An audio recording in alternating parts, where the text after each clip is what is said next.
오늘은 두 번째 주 어버이 주일을 맞습니다. 어버이들 또 어르신들을 생각하는 그런 시간이 되기를 소망합니다. 사도 바울은 오늘 우리가 읽은 본문의 말씀에서 부모에게 순종하고 부모를 공경하는 것이 옳으니라 라고 말씀하고 있습니다. 사도 바울은 부모에게 순종하고 또 공경하는 것이 옳다라고 말하고 있는데, 이 옳다, 그르다라고 하는 것은 옳은 것은 맞는 거죠. 바른 겁니다. 그런데 반대말은 틀리다는 말입니다. 틀렸다, 옳다, 그르다, 맞지 않다, 바르지 않다는 거죠. 자, 그럼 사도 바울이 부모에게 순종하고 또 부모를 공경하는 것은 옳은 일이다라고 이렇게 주장하고 있는데, 사도 바울은 왜 이렇게 부모를 공경하고 부모에게 순종하는 것을 옳은 일이라고 강조하고 있을까 하는 것입니다. 더구나 2절 말씀을 보면 자녀들아 주 안에서 너희 부모에게 순종하라, 이것이 옳으니라. 네 아버지 어머니를 공경하라, 이것은 약속이 있는 첫 계명이다 라고 얘기를 했습니다. 다시 말하면 10계명에서 첫 번째 계명이다 이렇게 얘기를 하고 있습니다. 근데 이 첫 번째라고 하는 것 사실은 다섯 번째죠. 하나님께서 10가지 계명을 이스라엘 백성들에게, 우리 모두에게 주셨는데, 그 10가지 계명 중에 부모를 공경하라고 하는 계명은 다섯 번째 계명입니다. 그러니까 다섯 번째라고 그래야 되는데 약속 있는 첫 번째 계명이다, 첫 계명이다 이렇게 얘기를 하고 있습니다. 이것은 하나님께서 모세에게 시내산에서 돌판을 두 개를, 10계명을 두 개의 돌판으로 나누어서 10계명을 새겨서 주십니다. 여러분, 돌판이 두 개라고 하면 10개의 계명을 준다면 몇 개를 담아줘야 이게 좀 균형이 맞습니까? 그렇죠? 5개 담아줘야 균형이 맞죠. 첫 번째 돌판에 5개, 두 번째 돌판에 5개. 그런데 하나님이 그렇게 하지 않으셨습니다. 첫 번째 돌판에는 첫 번째부터 네 번째까지만 담아줬는데 그 내용은 하나님을 사랑하라 하는 내용이었습니다. 그런데 두 번째 돌판에다가는 5번째부터 10번째 계명을 넣어주었는데 그것은 이웃을 사랑하라고 하는 계명이었습니다. 이 두 번째 돌판 가운데 첫 번째 계명이 바로 부모를 공경하라고 하는 계명이죠. 그러니까 지금 사도 바울이 부모를 공경하는 것이 약속 있는 첫 계명이라고 말한 것은 바로 두 번째 돌판 중에 첫 번째라고 하는 걸 의미하는데, 이 두 번째 돌판은 이웃과의 관계, 사람들이 살아가는 가운데에 지켜야 할 법을 주셨는데 그 중엔 첫 번째다 이렇게 주신 겁니다. 다시 말하면 부모의 말씀에 순종하고 부모를 공경하는 것은 사람이 이 땅에 사는 동안 사람들과 관계 속에서는 가장 첫 번째로 지켜야 할 법이다 이 말이죠. 더구나 그건 약속 있는 첫 계명이라고 그랬습니다. 무슨 약속이 있습니까? 그리하면 네 하나님 여호와가 네게 준 땅에서 네 생명이 길리라 라고 하는 약속이 붙어 있는 첫 계명이라고 말씀하고 있습니다. 그러면 객관적으로 보면 부모에게 순종하고 부모를 공경하는 것은 당연히 지켜야 할 아주 첫 번째, 으뜸이 되는 첫 번째 법입니다. 가장 중요한 첫 번째, 인간관계 속에서는 가장 중요한 첫 번째, 반드시 해야 되는 법입니다. 그런데 사도 바울이 이것을 주 안에서 너희 부모에게 순종해라, 부모를 공경해라, 이것이 옳으니라, 이 옳다고 하는 말을 할 필요가 있었을까 하는 것입니다. 당연한 일이잖아요. 부모를 공경하는 일, 부모님의 말씀을 듣는 일, 그건 뭐 선택할 일도 아니고 그건 두 번째도 아니고 첫 번째로 가장 중요한 것인데, 사도 바울은 왜 이게 옳다, 그르다, 맞다, 틀리다 하는 개념에서 옳다라고 하는 얘기를 왜 했겠느냐 하는 말입니다. 그러면 우리가 더듬어 생각하면 당시 사람들이 이 부모님의 말씀에 순종하고 부모님께 공경해야 함에도 불구하고 그렇게 살지 못했구나, 그렇지 않은 게 일상화되어 있구나, 부모님의 말씀에 거역을 하거나 부모님을 공개하지 않는, 부모님을 공경하지 않는 그런 존중하고 존경하고 그런 삶을 살고 있지 않구나, 그러니까 사도 바울이 이 부분을 특별히 강조했구나 하는 것을 우리가 느낄 수 있습니다. 이 부분은 예수님도 지적을 해주셨죠. 어느 날 예수님의 제자들이 그 제자들 중에 일부가 손을 씻지 않고 떡을 먹었습니다. 그 광경을 본 바리새인들이 예수님께 항의를 합니다. 어째서 당신의 제자들은 장로들이 우리에게 물려준 좋은 전통, 떡을 먹을 때, 또 어디 바깥에 나갔다 들어올 때, 남의 집에 들어갈 때 그럴 때 반드시 손을 씻어야 되는데 어떻게 떡을 먹는데 손을 씻지 않고 밥을 먹냐, 어떻게 장로들의 전통을 어길 수 있느냐, 이렇게 얘기를 합니다. 그럴 때 예수님은 야단을 치시죠. 너희들 입술로는 하나님을 존경하지만 마음은 멀도다.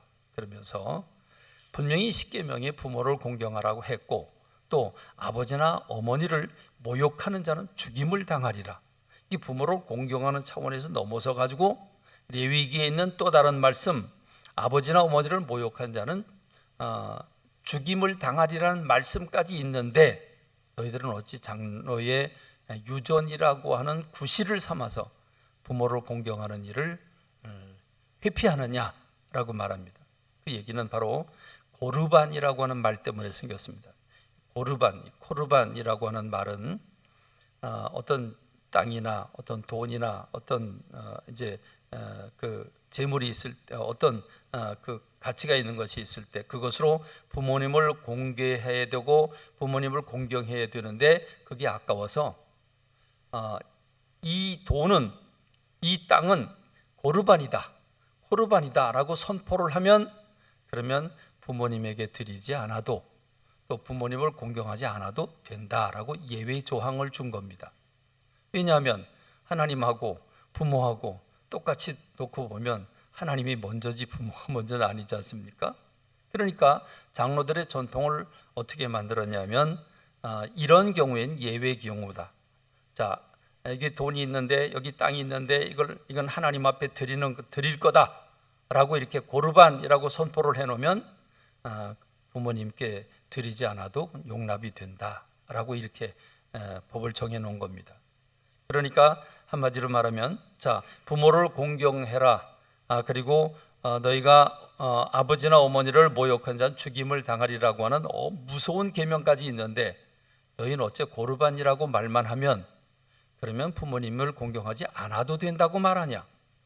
어찌 장로들의 전통이 하나님의 말씀을 정면으로 거부하고 지키지 않는 것으로 악용하고 있느냐? 이렇게 주님 말씀하십니다. 그것은 그 당시의 분위기가 부모를 소홀히 하는 경향이 있다고 하는 것을 보여주고 있습니다. 그러니까 사도 바울이 살고 있던 시대나 예수님이 살고 있던 시대에 부모의 말씀에 순종하고 부모를 공경하는 일에 소홀히 하고 있는 문화적인 행태를 바로 사도 바울이 부모에게 순종하고 부모를 공경하는 것이 옳은 일이다라고 이렇게 못을 박아서 강조를 하고 있는 것을 알 수 있습니다. 그런 점에서 한번 생각해 봅니다. 예수님이 살고 계시던 그 당시에, 또 사도 바울이 살고 있던 그 당시에 사람들이 알고 있음에도, 당연히 해야 됨에도 불구하고 부모의 말씀을 순종하지 않았고 또 공경하지 않았다고 한다면, 지금 오늘 우리가 사는 시대는 어떨까? 여러분 어떻습니까? 지금 우리가 사는 시대는 부모를, 어버이를, 어르신을, 또 노인을 존중하고 공경하고 있는 그런 시대를 살고 있습니까? 저는 요즘의 문화를 생각해 보면 아무리 여기저기 뜯어봐도 노인들을 향한 존경과 예의가 사라진 시대를 살고 있다 생각이 됩니다. 나이 든 사람들을 경시하거나 아주 무시하는 경향이 사회 곳곳 여기저기에서 묻어나는 것을 느낍니다. 부모의 희생과 섬김으로 나라고 하는 존재가 일어섰다는 사실을 우린 결코 잊어서는 안 될 것입니다.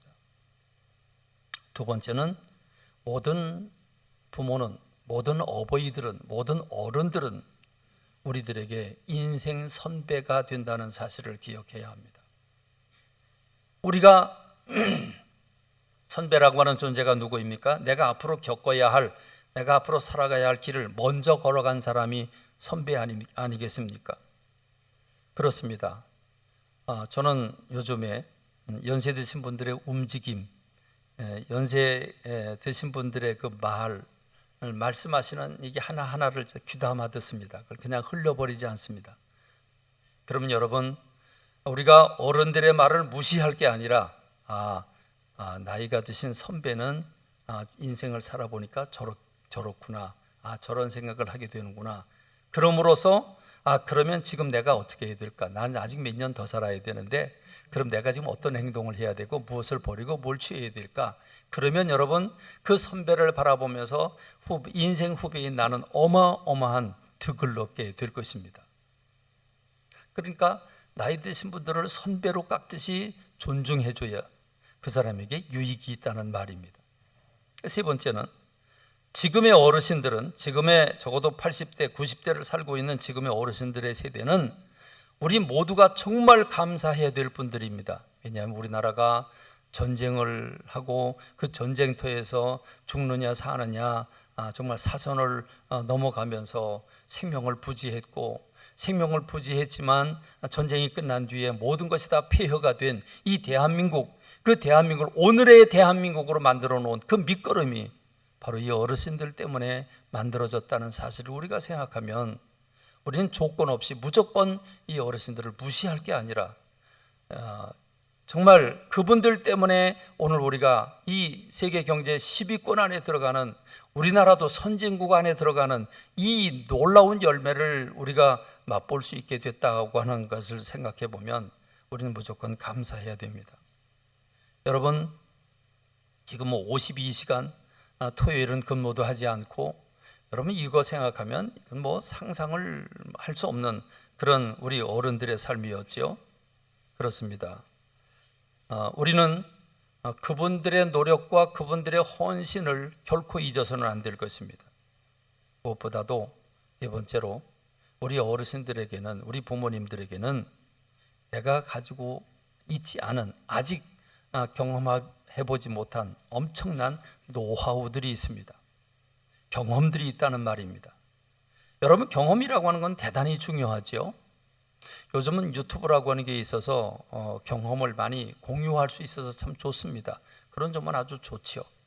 상상도 못하는데 다른 사람이 먼저 물건을 만들고 다른 사람이 살아가는 화초를 키우는 방법이라든지 그런 걸 보면 우리가 그걸 만일 모른다면 책을 보고 막 연구를 하면서 해보고 실패하고 다시 하고 실패하고 다시 하고, 그러면 이게 5년, 10년, 20년 한평생 가도 깨닫지 못할 것들을 평생 동안 연구하고 실천해서 성공한 것들을 딱 내놓게 되면 우리가 그걸 보고 이런 방법으로 하면 되는구나, 그리고 따라하면 우리가 5년을 벌 수 있고 10년 벌 수 있고 20년, 한평생을 벌 수도 있지 않겠습니까?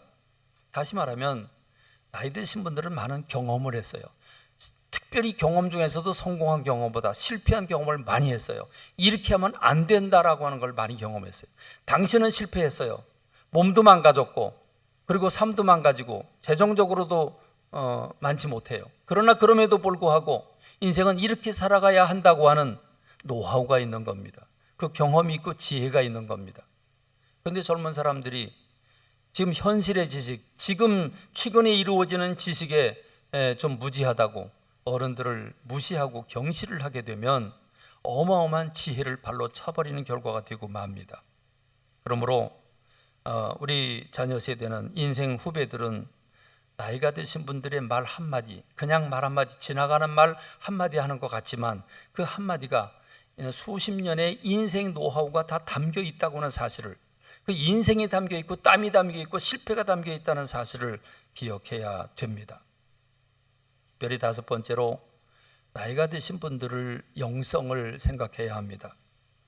여러분, 날마다 설교 말씀을 받는데 설교를 들어도 1년 주일 난 예배만 해도 52번이고, 여러분 이게 10년이면 520번이고, 그럼 이게 20년, 30년, 40년 신앙생활 했다고 그러면 설교를 얼마나 많이 들었겠습니까? 성경을 몇 독 했겠습니까? 성경을 읽고 묵상하고, 성경 읽고 또 묵상하고. 그런데 놀라운 것은 작년에 보지 못한 게 금년에 또 새롭게 보이고 또 새롭게 보인단 말이죠. 그러면 성경의 말씀을 듣고 기록하고 큐티하고 묵상하면서 깨달음을 얻고 얻은 걸 축적하고 또 축적하고 그래서 오늘의 나의 영성이 됐습니다. 여러분, 그렇게 깨달은 그 깨달음, 그러니까 그것이 지나가는 말로 한마디 하지만 그 한마디 속에 평생 동안 말씀을 가지고 씨름하면서 깨달은 그 영성이 그 한마디 속에 묻어 있단 말이죠. 그러니까 우리가 이런 것들을 귀담아 듣는 겸손한 자세를 젊은이들이 가지고 있으면 그럼 인생을 벌고 지혜를 버는 겁니다. 근데 나이 드신 분들이 하는 얘기는 다 귀찮아하고 다 쓸데없는 얘기로 그냥 저 잔소리처럼 들어버린다고 하면 이게 얼마나 아까운 손실이겠습니까? 그렇습니다.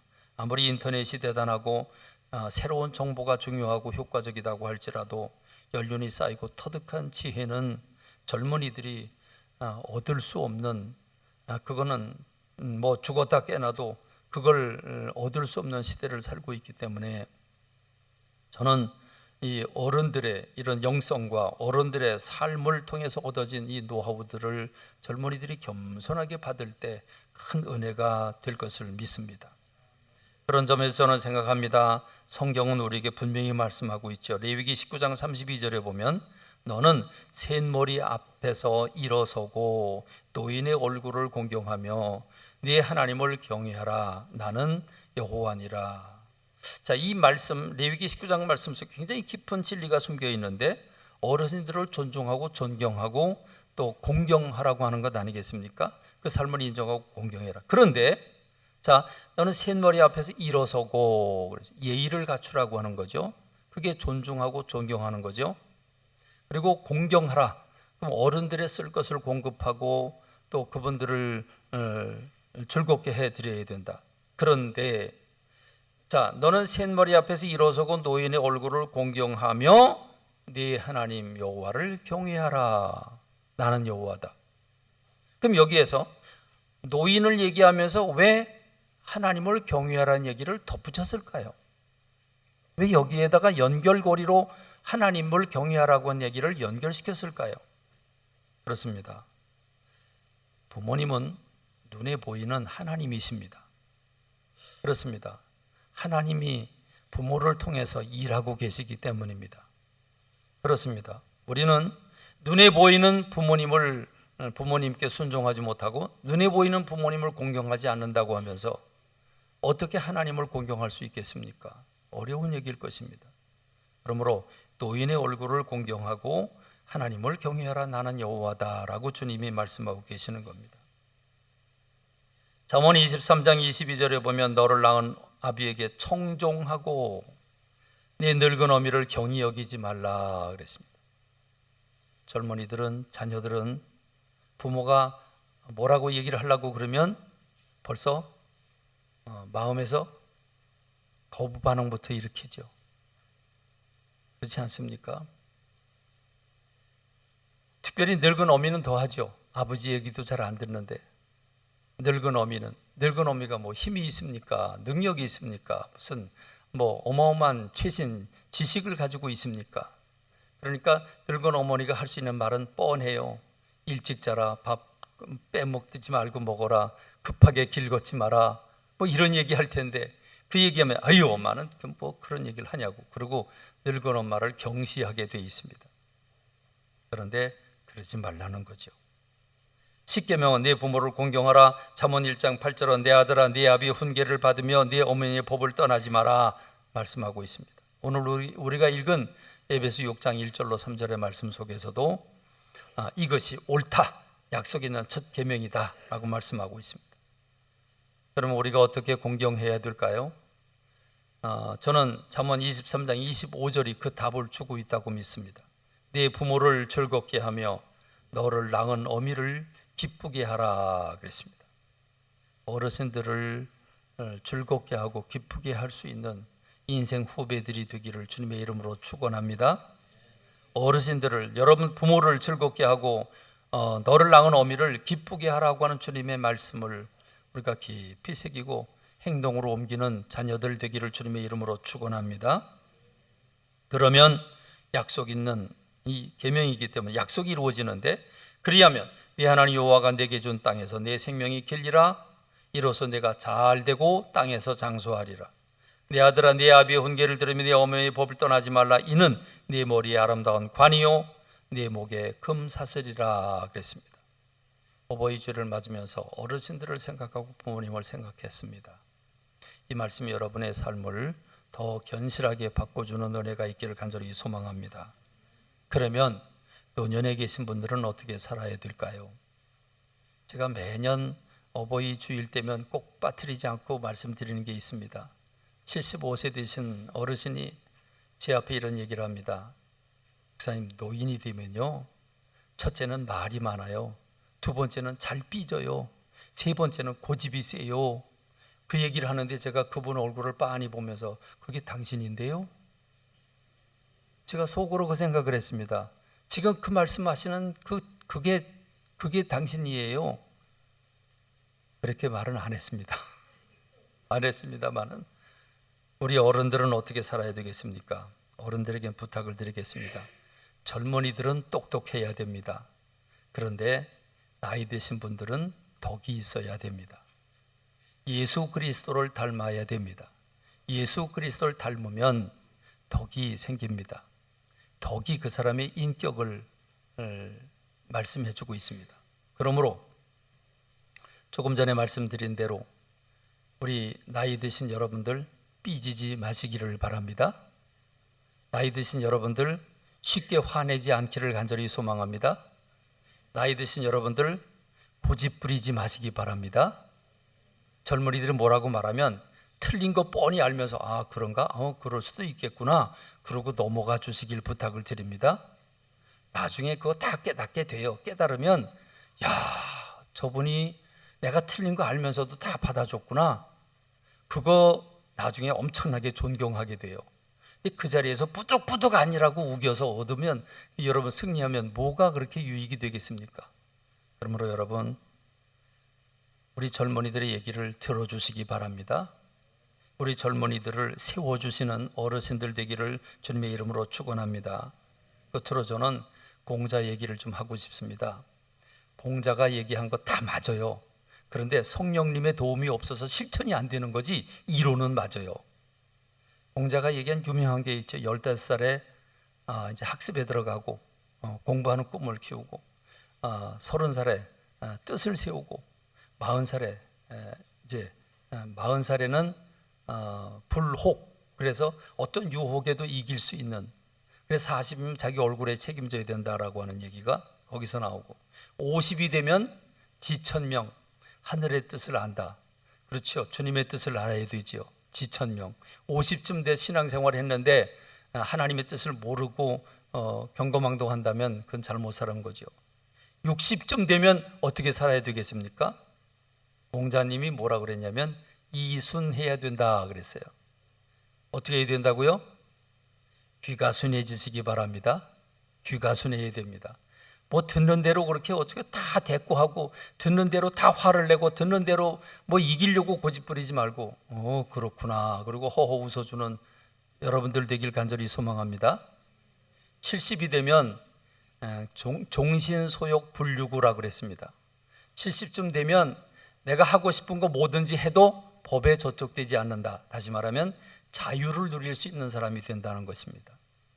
70쯤 됐는데 맨날 조바심 내고 그냥 바들바들 떨고 이래가면 그 인생 잘못 사는 겁니다. 70쯤 됐으면 그러면 이제 무엇을 해도 자유할 수 있게 되는 여유로움이 있어야 됩니다.